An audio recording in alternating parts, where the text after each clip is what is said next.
Hey, what's up, y'all? This year, 2020, is big, and today is the full moon eclipse. And I felt called to share just a different aspect of myself and an important part of my life that's really made a big difference. And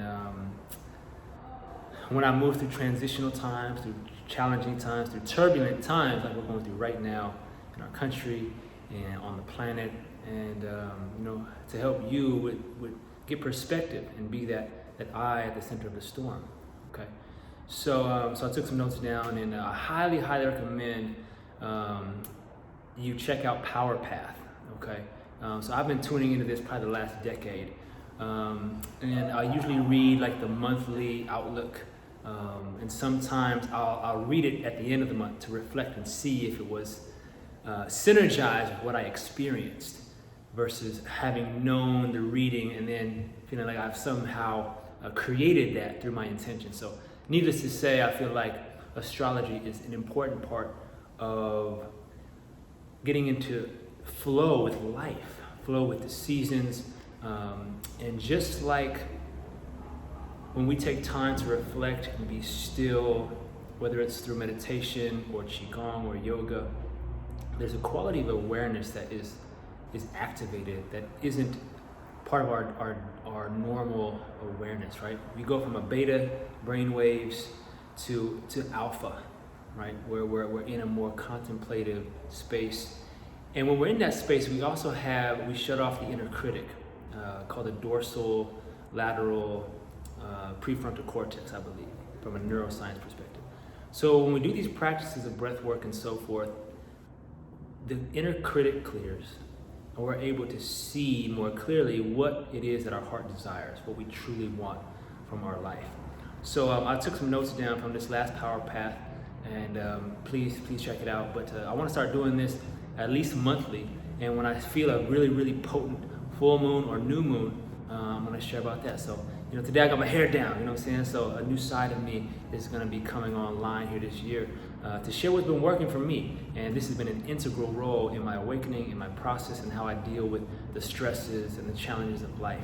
Okay, so full moon eclipse, know that you will be agitated, you may feel restless or irritable, and thus others will feel that as well, right? We're in this collective soup together. So with that being said, don't go into reaction. Create space for yourself. Take the time to be still, even 5 or 10 minutes.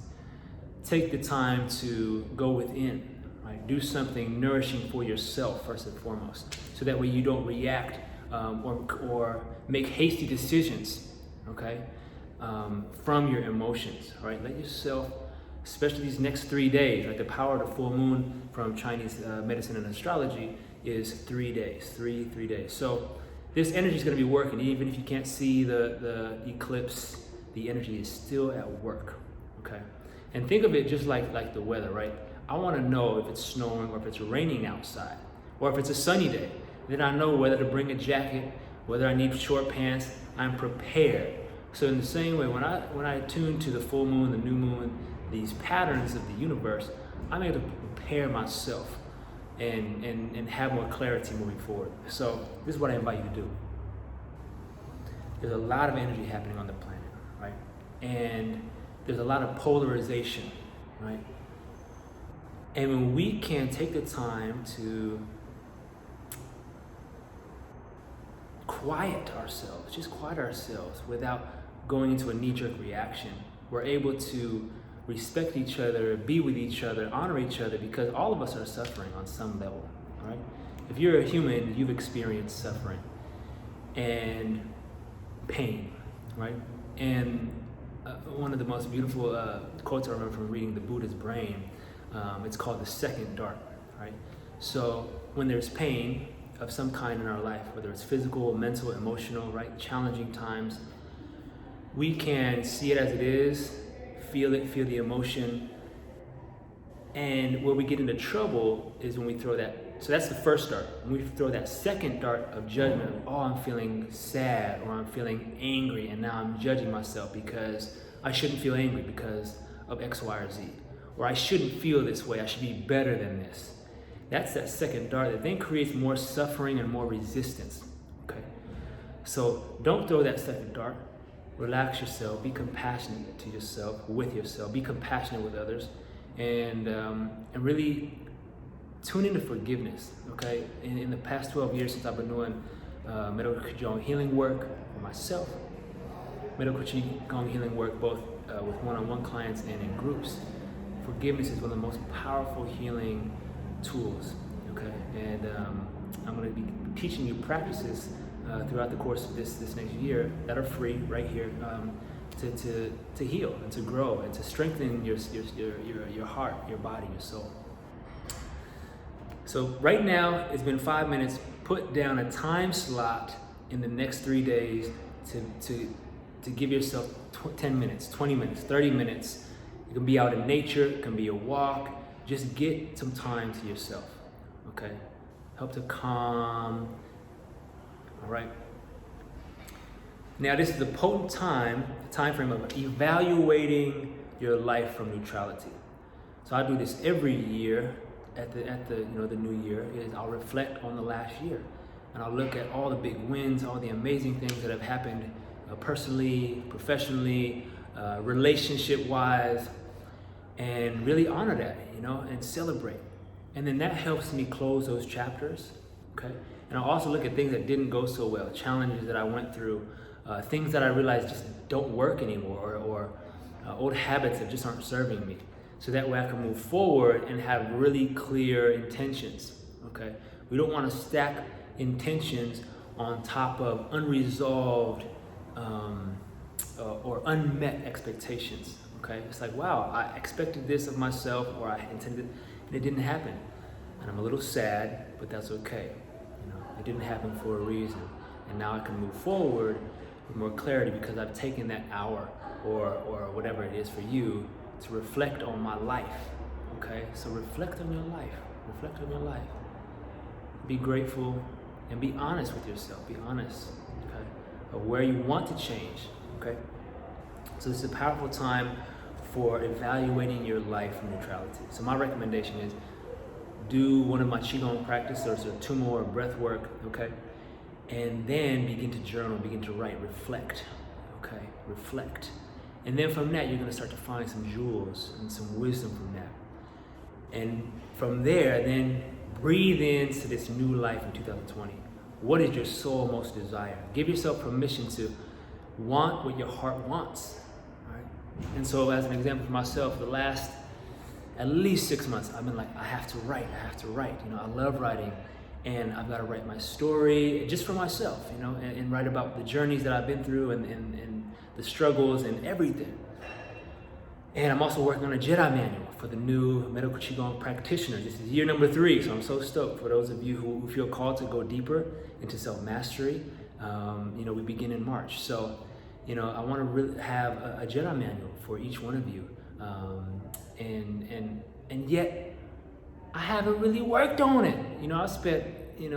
I have numerous excuses, about classes or clients or life or my baby girl who I love, or something always gets in the way of me writing. In the past, it was, because I'm doing really good here the last 2 weeks, okay?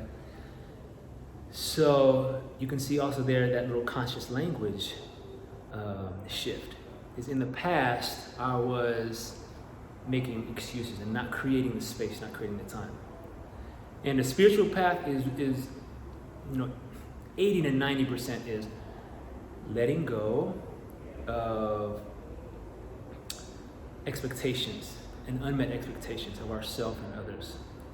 Letting go of more, because there's so much out there, right? We're constantly trying to add more, and then we're overwhelmed. There's too many things to read. There's too many things to do. There's too much work. There's too many social engagements, right? We just get inundated. And it's not a new thing. Even, hundreds of years ago, people were not able to create the space to be still, to reflect, to be with themselves. So here's my invitation for you to be still, reflect on your life, and from that space, feel what is overflowing in your heart. If you were to pass away, if you were to die, what would you regret not giving to the world? Okay? Because you are a magical being. You are a precious human being. And the world needs your gifts right now, whatever that is. So give yourself permission to express that, to hone your craft, to really breathe and feel into a new life that you couldn't even imagine, right? And you don't need to make money off of it. You know, what brings you joy? What brings you joy? Okay, what are some passions that you've been putting on the back burner? What creative endeavors have you been putting on the back burner? Lighten the path for yourself, and do it just for the sake of doing it. Just do it for the sake of doing it. Okay. So the last thing I'll share here is, give yourself permission. Really give yourself permission. Create the space. Let your heart want what it wants. Let your heart want what it wants. Okay. And that's it. So would love to hear your comments below and your insights. Create that space for yourself, and then share with me what came in, what intentions came through. What are you grateful for? Let me know what you're grateful for, what accomplishments and what challenges you've overcome this year. Okay, it's gonna be a powerful year, 2020. I'm dedicated to doing weekly YouTube videos because I want to show up for y'all. I want to be with y'all more, and so sending you lots of love. Put my hair down today, changing it up because I want to share all of me with you, and just not hide anymore.